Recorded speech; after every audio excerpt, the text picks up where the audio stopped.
La luna deslumbrante asoma entre los árboles. La oscuridad de la noche lo inunda todo. Y una tenue niebla comienza a aparecer. Adéntrate en el bosque. Busca el árbol viejo. Siéntate a su lado. Ponte cómodo, cierra los ojos y escucha la historia que traen hasta ti las criaturas de la noche. Bienvenidos. Estos son los cuentos del bosque oscuro.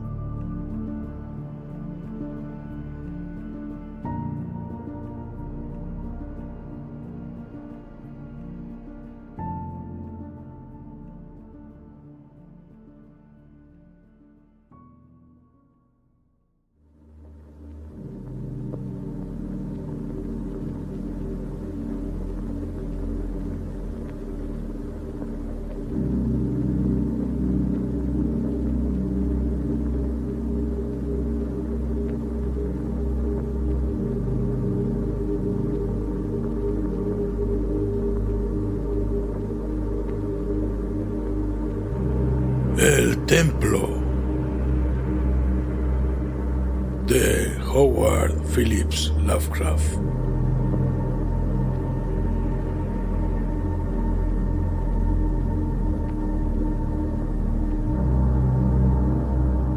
Manuscrito encontrado en la costa del Yucatán.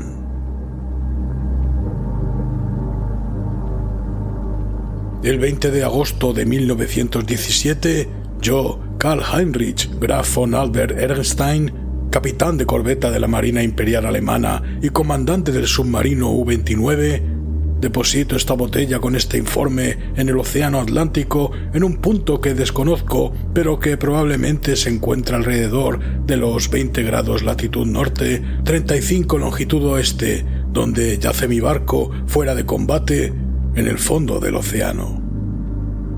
Lo hago porque quiero que sepan públicamente ciertos hechos insólitos, ya que con toda probabilidad no sobreviviré para poder darlos a conocer en persona, toda vez que las circunstancias que me rodean son tan amenazadoras como extraordinarias, entre las que se incluye no solo el U-29 inutilizado, sino también el derrumbamiento de mi férrea voluntad alemana de la manera más desastrosa.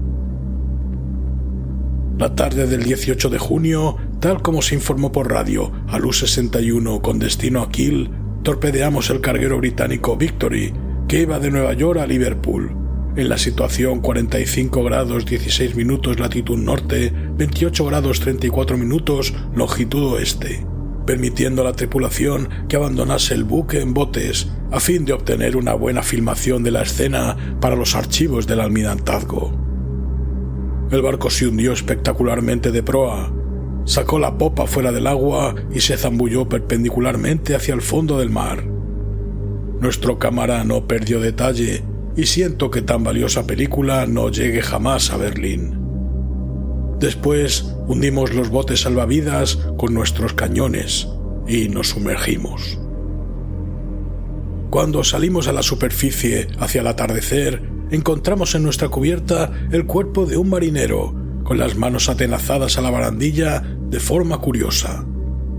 El pobre diablo era joven, más bien moreno y muy guapo. Probablemente era italiano o griego y pertenecía sin duda a la tripulación del Victory. Evidentemente había buscado refugio en la misma nave que se había visto obligada a destruir la suya.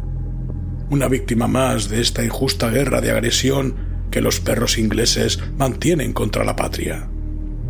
Nuestros hombres le registraron en busca de recuerdos y encontraron en el bolsillo de su marinera un trozo de marfil muy extraño, tallado, que representaba una cabeza de joven con una corona de laurel. Mi oficial, el alférez de navío Clens, opinó que el objeto era muy antiguo y de gran valor artístico, así que se lo confiscó a los hombres y se lo quedó. Pero ni a él ni a mí se nos ocurría cómo había llegado a manos de un simple marinero. Al ser arrojado el muerto por la borda, ocurrieron dos incidentes que causaron gran inquietud entre la tripulación. Le habían cerrado los ojos al infeliz pero al desprender su cuerpo de la barandilla, se le volvieron a abrir, y muchos tuvieron la curiosa impresión de que miraron fijamente y como con burla a Schmidt y a Sima, que estaban inclinados sobre su cadáver. Al contramaestre Müller, hombre maduro que habría llegado más lejos de no haber sido un cochino y supersticioso alsaciano, le excitó de tal modo esta impresión que siguió observando el cadáver en el agua y juró que tras sumergirse un poco puso los brazos y las piernas en posición de nado y desapareció velozmente bajo las olas en dirección sur. A Klenz y a mí no nos gustaron estas muestras de ignorancia propias de paletos y amonestamos severamente a los hombres, particularmente a Müller. Al día siguiente se creó una situación muy molesta debido a la indisposición de algunos miembros de la tripulación. Evidentemente sufrían cierta tensión nerviosa a causa de nuestro largo viaje y habían sufrido pesadillas. Algunos parecían completamente aturdidos y torpes. Así que, después de comprobar yo personalmente que su debilidad no era fingida, les relevé de sus obligaciones. El mar estaba algo encrespado, de modo que descendimos a una profundidad en la que el oleaje era menos molesto. Aquí reinaba una calma relativa, pese a cierta misteriosa corriente en dirección sur que no logramos localizar en nuestras cartas oceanográficas. Los lamentos de los enfermos eran decididamente molestos, pero puesto que no parecían desmoralizar al resto de la tripulación, no recurrimos a medidas extremas. Nuestro plan era permanecer donde estábamos e interceptar el transatlántico Dacia, mencionado en la información de nuestros agentes de Nueva York. A primera hora de la tarde salimos a superficie y encontramos la mar menos movida. El humo de un barco de guerra apareció en el horizonte, pero la distancia y nuestra habilidad para sumergirnos evitaron todo peligro. Lo que más nos preocupaba eran las cosas que decía el contramaestre Müller, cada vez más incoherentes a medida que se iba haciendo de noche.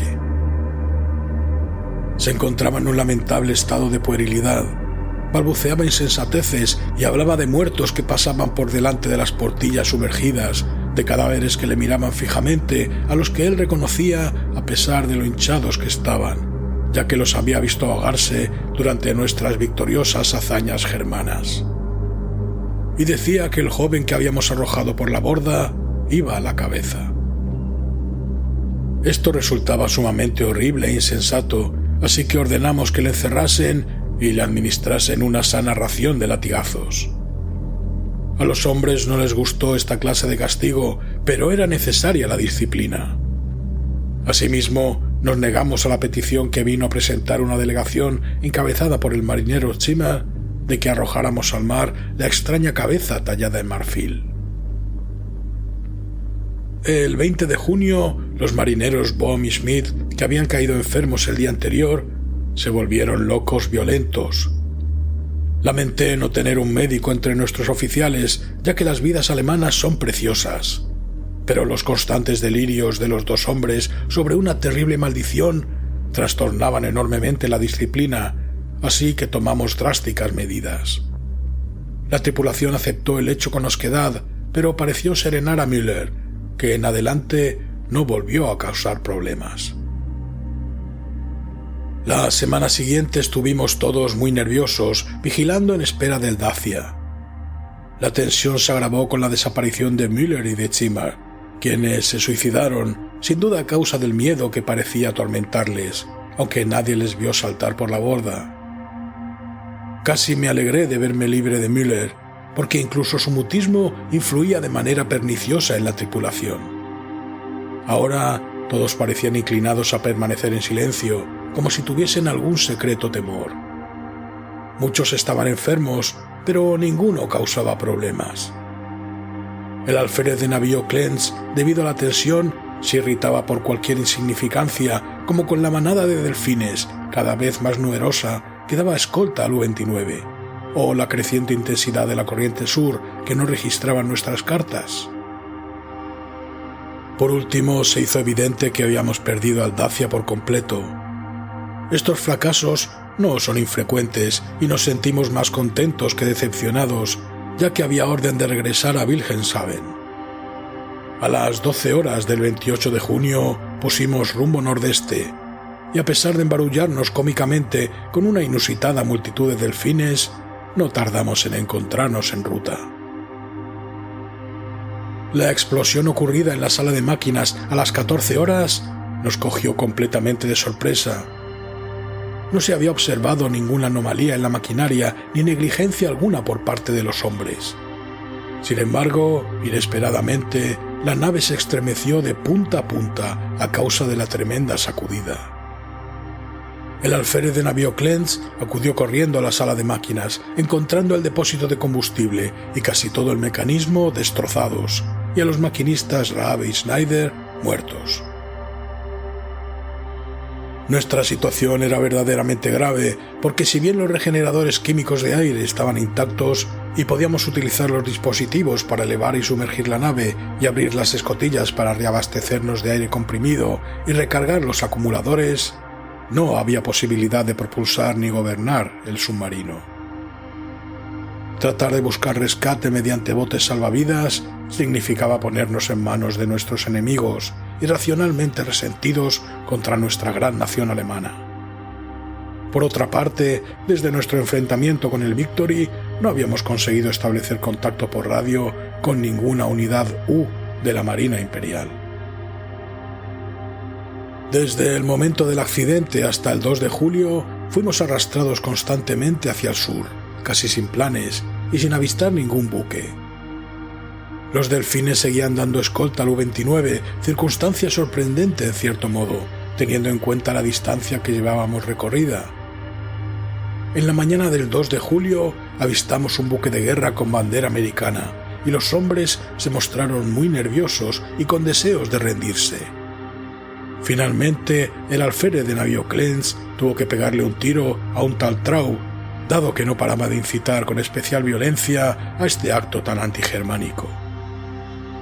Esto acalló a la tripulación durante un tiempo y nos sumergimos sin ser detectados. Por la tarde, una densa bandada de aves marinas apareció por el sur y el océano empezó a moverse presagiosamente. Cerramos las escotillas y esperamos saber qué pasaba, hasta que comprendimos que debíamos sumergirnos si no queríamos que nos hundiese el creciente oleaje. Cada vez teníamos menos presión de aire y electricidad y tratábamos de evitar el uso innecesario de nuestros escasos recursos mecánicos. Pero en este caso no había elección. No bajamos a mucha profundidad, y cuando la mar se calmó un poco, unas horas después, decidimos ir a la superficie. Pero entonces surgió una nueva dificultad. La nave se negaba a responder a nuestra dirección, pese a todos los esfuerzos de los mecánicos. Los hombres se asustaron aún más al sentirse prisioneros bajo el mar, y algunos empezaron a hablar nuevamente, en voz baja, de la imagen de marfil del alférez de navío Clance. Pero la visión de su pistola automática les calmó. Mantuvimos a los pobres diablos todo lo ocupados que pudimos en la reparación de las máquinas, aunque sabíamos que era inútil. Clance y yo dormíamos normalmente en turnos distintos. Y fue mientras yo dormía cuando se declaró el motín general, hacia las 5 horas del 4 de julio.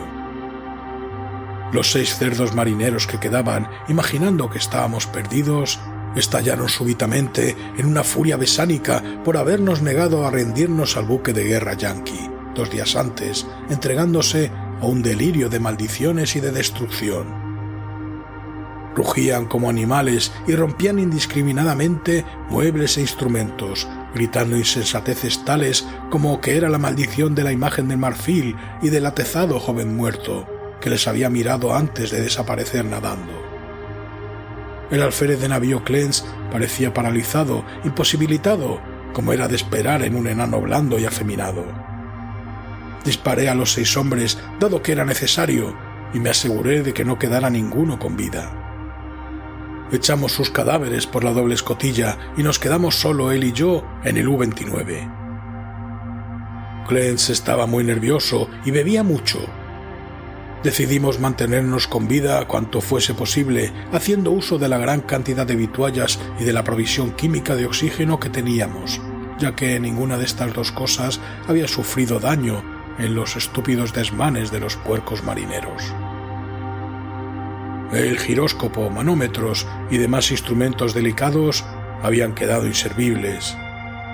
En adelante, nuestros cálculos serían meras suposiciones basadas en nuestros relojes, el calendario y la aparente trayectoria de nuestro desplazamiento, deducida por cualquier objeto que pudiéramos avistar a través de los portillos o desde la torreta. Por fortuna, aún contábamos con bastante carga en los acumuladores, tanto para la luz interior como para el proyector. De cuando en cuando barríamos con el haz de luz los alrededores de la nave, pero no veíamos más que delfines nadando paralelamente a nosotros. Me sentí científicamente interesado por estos delfines, pues aunque el Delphinus delphis común es un mamífero cetáceo incapaz de subsistir sin aire, estuve observando a uno de estos nadadores durante 2 horas y no vi que mostrar el menor deseo de subir a la superficie. Con el paso del tiempo, Clance y yo llegamos a la conclusión de que seguíamos siendo arrastrados hacia el sur, a la vez que descendíamos cada vez más. Observamos la fauna y la flora marinas y consultamos bastantes detalles sobre esta cuestión en los libros que yo traía conmigo para los momentos de ocio. No pude por menos de notar, sin embargo, la poca preparación científica de mi compañero. No tenía una mentalidad prusiana, de modo que era propenso a fantasías y especulaciones sin fundamento alguno. La certeza de nuestra muerte inminente le afectó de manera curiosa y rezaba a menudo en arrepentimiento por los hombres, mujeres y niños que había enviado al fondo del mar, olvidando que todo lo que supone un servicio al Estado alemán es una acción noble. Al cabo de cierto tiempo sufrió un notable desequilibrio y permanecía horas y horas mirando la imagen de marfil y murmurando fantásticas historias sobre cosas perdidas y olvidadas bajo la mar. A veces, a modo de prueba psicológica, le hacía hablar de todos estos desvaríos y escuchaba sus interminables citas poéticas y relatos de barcos hundidos. Me daba mucha lástima su estado, ya que me desagrada ver sufrir a un alemán, pero no era persona con la que valiera la pena morir. En cuanto a mí, era un hombre orgulloso, consciente de que la patria honraría mi memoria y de que mis hijos serían educados para que fuesen como yo. El 9 de agosto avistamos el fondo oceánico y proyectamos un potente haz de luz hacia él. Era una inmensa llanura ondulada, cubierta en su mayor parte de algas y salpicada de conchas y pequeños moluscos. De trecho en trecho se veían objetos verdosos de misteriosos contornos, cubiertos de algas e incrustados de percebes. Clance afirmaba que sin duda eran barcos antiguos hundidos. Hubo una cosa que le dejó perplejo: un pico sólido que emergía casi unos 4 pies del lecho del océano. Tenía unos 2 pies de grosor y los lados planos. Las superficies superiores, suaves, se unían formando un ángulo muy obtuso. Dije que era una punta de roca que emergía, pero Clance creyó ver figuras talladas en ella. Poco después empezó a temblar y se alejó como asustado del portillo. Sin embargo, no dio otra explicación, sino que le abrumaba la inmensidad, oscuridad, antigüedad y misterio de los abismos oceánicos. Tenía la mente cansada, pero yo soy alemán en todo momento y no tardé en observar 2 cosas: que el U-29 soportaba espléndidamente la presión del agua y que los extraños delfines seguían a nuestro alrededor, aun cuando estábamos a una profundidad en la que la mayoría de los naturalistas considera imposible la existencia de organismos superiores. Estaba convencido de que habíamos sobreestimado nuestra profundidad. Con todo, sin duda estábamos bastante abajo como para que estos fenómenos resultaran extraordinarios. Nuestra velocidad, siempre hacia el sur, era más o menos la que yo calculaba por los organismos que pasaban en los niveles superiores. A las 15:15 del 12 de agosto, el pobre Clance se volvió completamente loco. Había estado en la torreta utilizando el proyector cuando le vi entrar en el compartimento de la biblioteca, donde yo me encontraba sentado leyendo, y su cara le traicionó inmediatamente.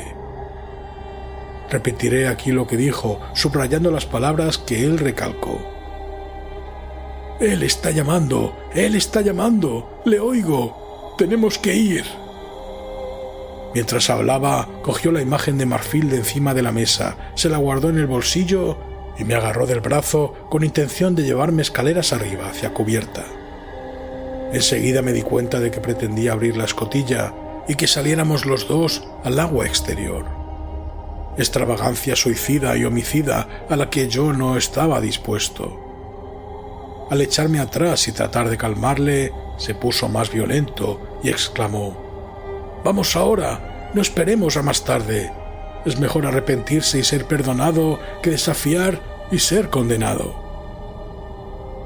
Así que, en vez de tratar de tranquilizarle, adopté la actitud contraria y le dije que estaba loco de remate. Pero no se conmovió y dijo a gritos: «Si estoy loco es una suerte. Que los dioses tengan piedad del hombre que en su insensibilidad permanece sano hasta el espantoso fin. Ven y enloquece ahora que él nos llama con misericordia». Esta explosión pareció aliviar la presión de su cerebro, porque seguidamente se mostró mucho más dócil y me pidió que le dejase ir solo si no quería acompañarle. Me di cuenta enseguida de que era lo que debía hacer. Aunque era alemán, se trataba solo de un enano de lo más ordinario, y ahora se había convertido en un loco potencialmente peligroso. Accediendo a su petición suicida, me libraría inmediatamente del que ya no era mi compañero, sino una amenaza. Le pedí que me diese la imagen de marfil, pero mi petición provocó en él una risa tan inusitada que no insistí. Entonces le pregunté si quería dejar algún recuerdo o bucle de pelo para su familia en Alemania, en caso de que yo fuese rescatado. Pero nuevamente se echó a reír. De modo que, cuando subió por la escala, fui a los mandos y, tras los intervalos de tiempo adecuados, hice funcionar el mecanismo que iba a acabar con su vida. Una vez comprobado que ya no estaba a bordo, di una pasada con el proyector por el agua, en un intento de verle por última vez, para comprobar si le aplastaba la presión del agua, tal como debía ocurrir teóricamente, o si no afectaba a su cuerpo, como pasaba con aquellos extraordinarios delfines. Sin embargo, no conseguí ver a mi difunto compañero, ya que los delfines se apelotonaban en torno al submarino, oscureciendo los alrededores de la torreta. Esa noche sentí no haberme apoderado disimuladamente de la imagen de marfil del bolsillo de pobre Clence, porque me fascinaba su recuerdo. No podía olvidar aquella cabeza joven y hermosa con su corona de hojas, aunque no poseo talante artístico. También sentía no tener con quien conversar. Era mejor tener a Clence, aunque no estuviese a mi altura intelectual, que a nadie. Esa noche no dormí bien, preguntándome cuándo me llegaría el fin. Evidentemente, había muy pocas probabilidades de que me rescataran. Al día siguiente subí a la torreta e inicié las acostumbradas exploraciones con el proyector. Hacia el norte la perspectiva era muy semejante a la que habíamos tenido desde que avistamos el fondo, pero noté que el desplazamiento del U-29 era menos rápido. Al enfocar el haz de luz hacia el sur, noté que el fondo oceánico descendía en un pronunciado declive y que había bloques de piedra curiosamente regulares en determinados puntos, dispuestos como siguiendo un trazado concreto.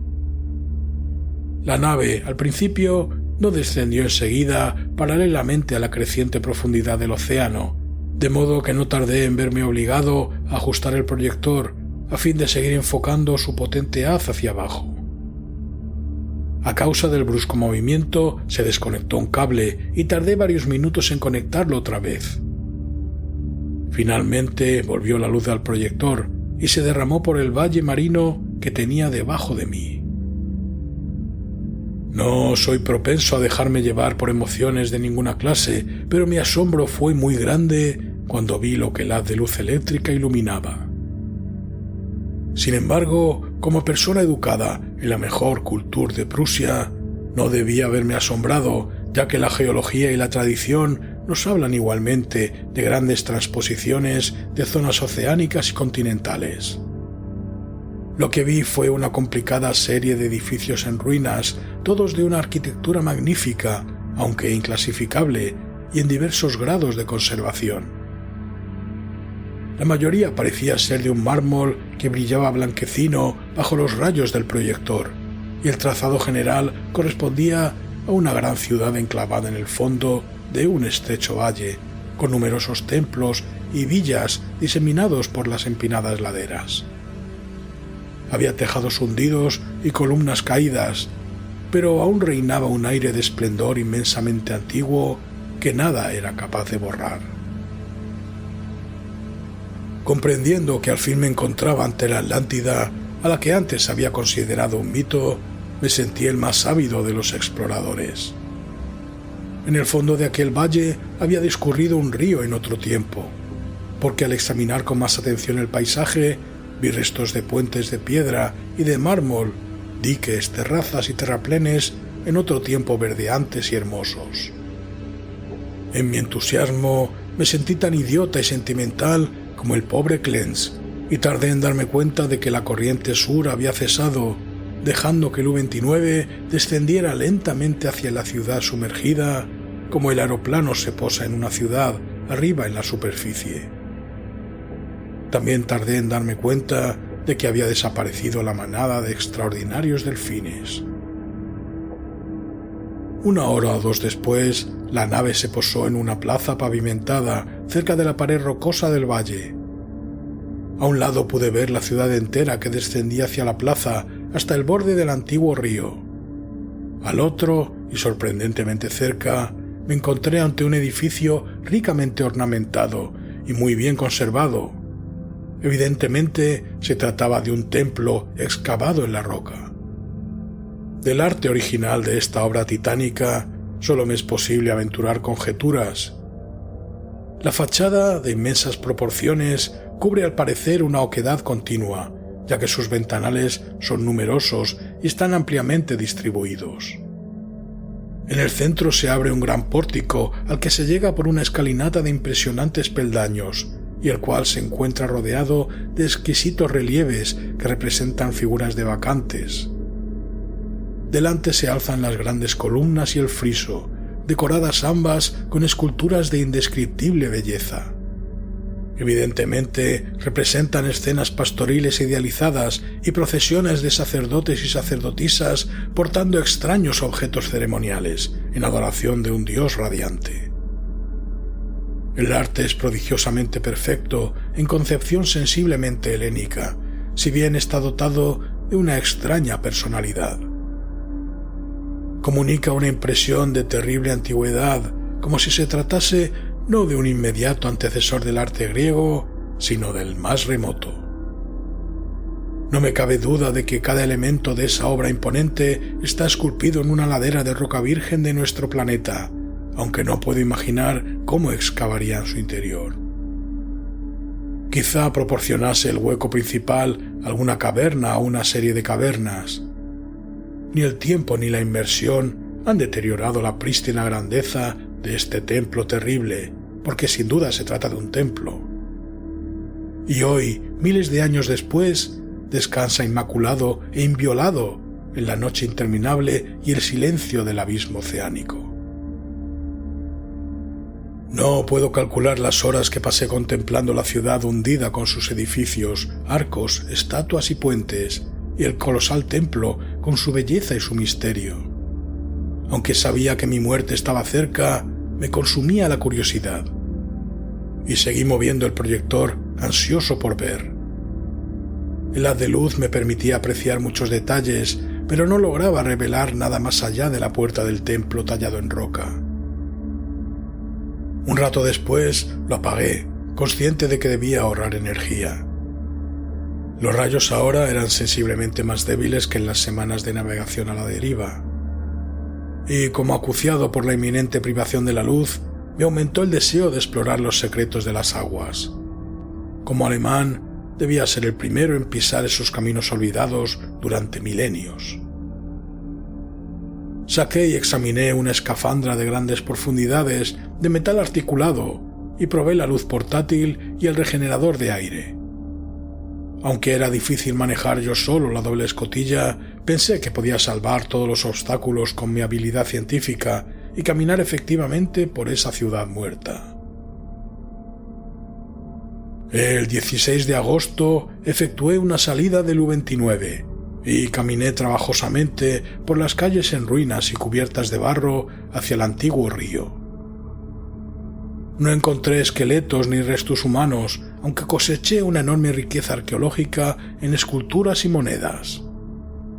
No puedo hablar ahora de todo ese material si no es para expresar mi terror ante esta cultura que se encontraba en el cenit de la gloria cuando los cavernícolas vagaban por Europa y el Nilo discurría sin que se asomara a él civilización alguna. Otros, guiados por este manuscrito, si llega a ser encontrado alguna vez, deberán revelar el misterio que yo solamente puedo señalar.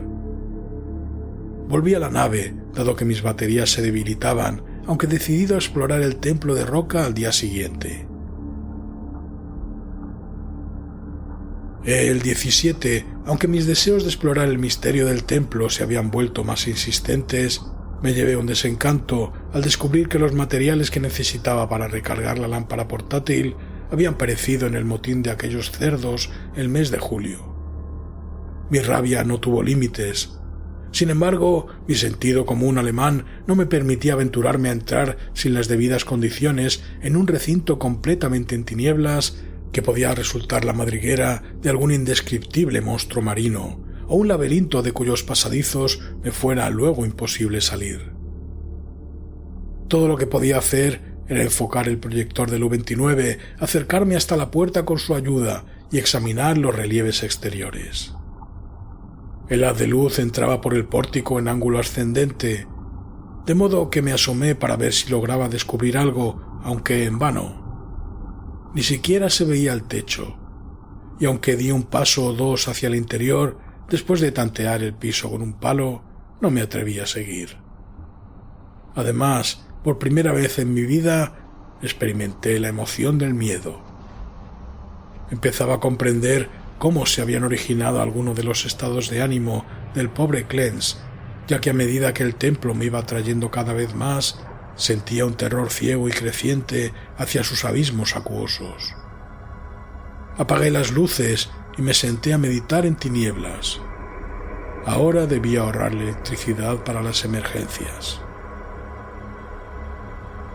El sábado 18 lo pasé sumido en total oscuridad, atormentado por pensamientos y recuerdos que amenazaban doblegar mi voluntad alemana. Clance se había vuelto loco y había perecido antes de llegar a este vestigio siniestro de un pasado abominablemente remoto, y me había aconsejado que me fuese con él. ¿Acaso el destino preservaba mi razón solo para arrastrarme irresistiblemente a un final más horrible e impensable de lo que haya podido soñar nadie? Evidentemente tenía los nervios agotados.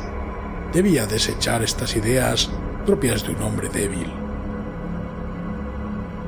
La noche del sábado no me podía dormir y encendí las luces sin preocuparme por lo que pasara después. Era una lástima que la electricidad no durase lo mismo que el aire o las provisiones. Volví a pensar en recurrir a la eutanasia y examiné mi pistola.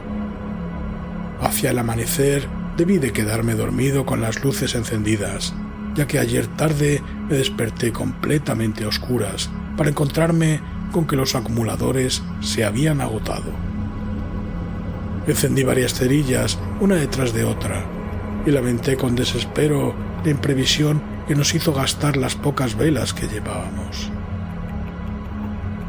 Después de apagarse la última cerilla que me atreví a encender, permanecí sentado completamente inmóvil, sin luz. Mientras pensaba en el inevitable fin, mi mente repasó los acontecimientos precedentes. Entonces me llegó a la plena conciencia una impresión hasta ahora letargada, que a un hombre más débil y supersticioso le habría hecho estremecer. La cabeza del dios radiante de las esculturas del templo de roca es idéntica al trozo de marfil tallado que el marinero muerto sacó del mar y que el pobre Clance devolvió.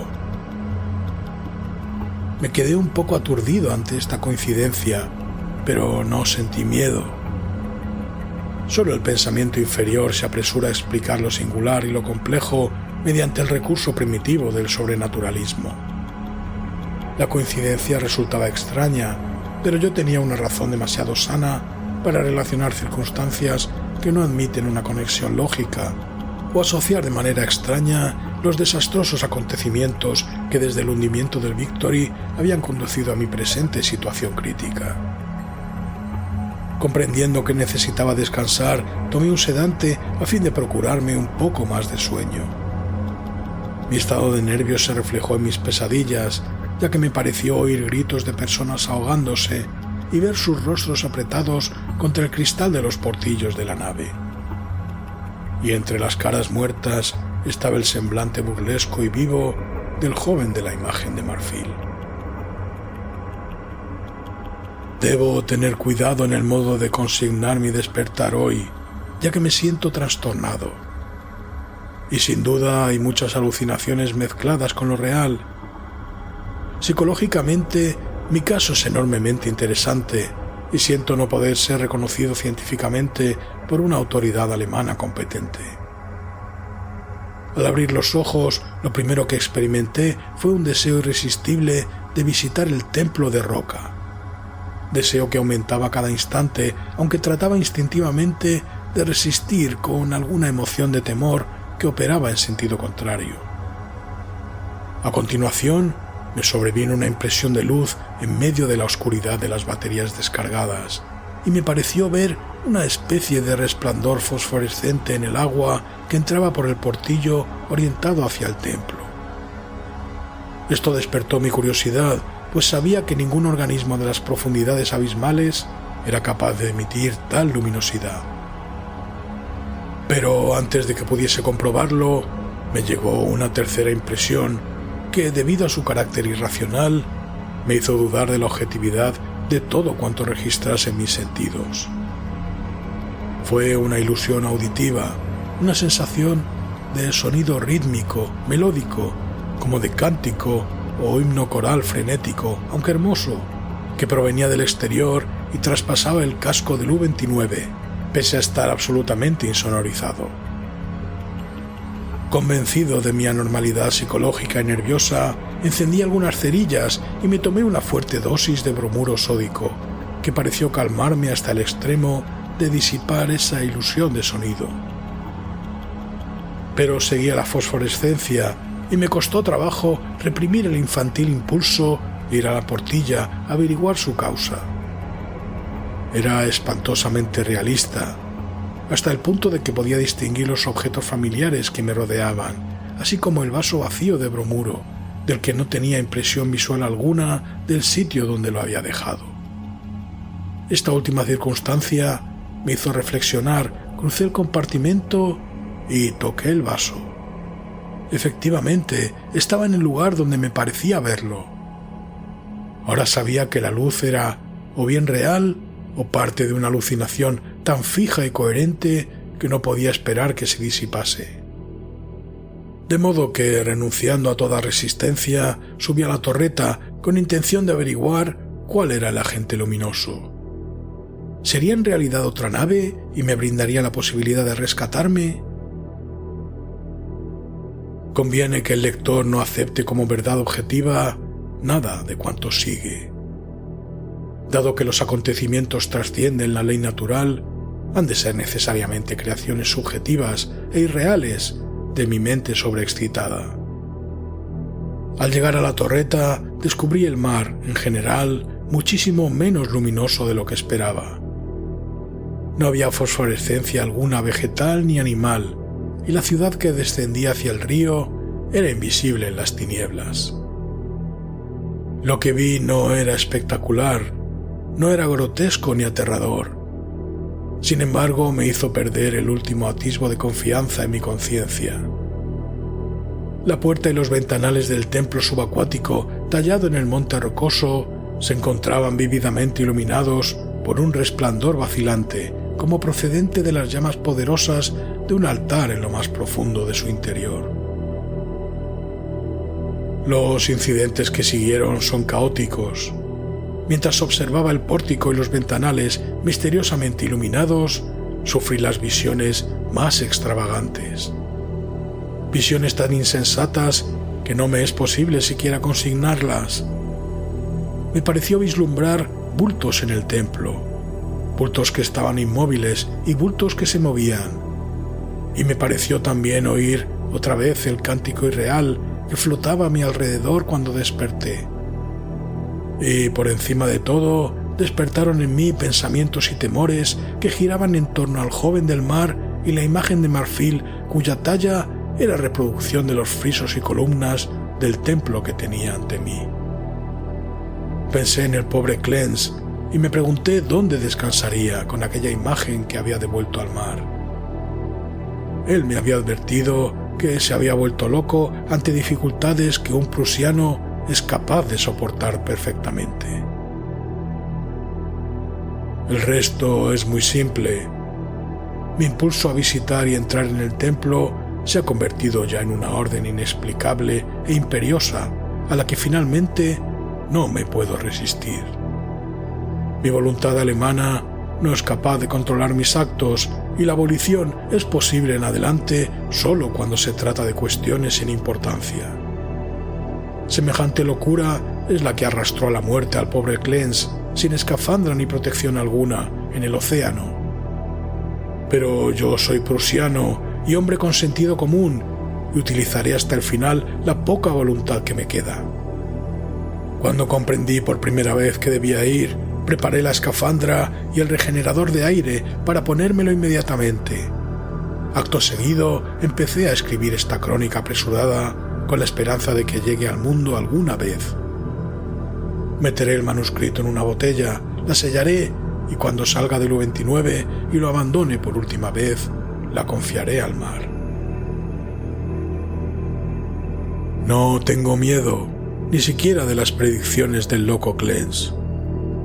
Lo que he visto no puede ser cierto, y sé que esta locura de mi propia voluntad puede conducirme a la asfixia todo lo más cuando el aire se termine. La luz del templo es una pura alucinación, así que moriré serenamente como alemán en las negras y olvidadas profundidades. Esa risa demoníaca que oigo mientras escribo es tan solo producto de mi cerebro debilitado. Me pondré cuidadosamente el traje y subiré intrépidamente la escalinata de ese santuario primordial, de ese mudo secreto de las aguas insondables y de los tiempos inmemoriales.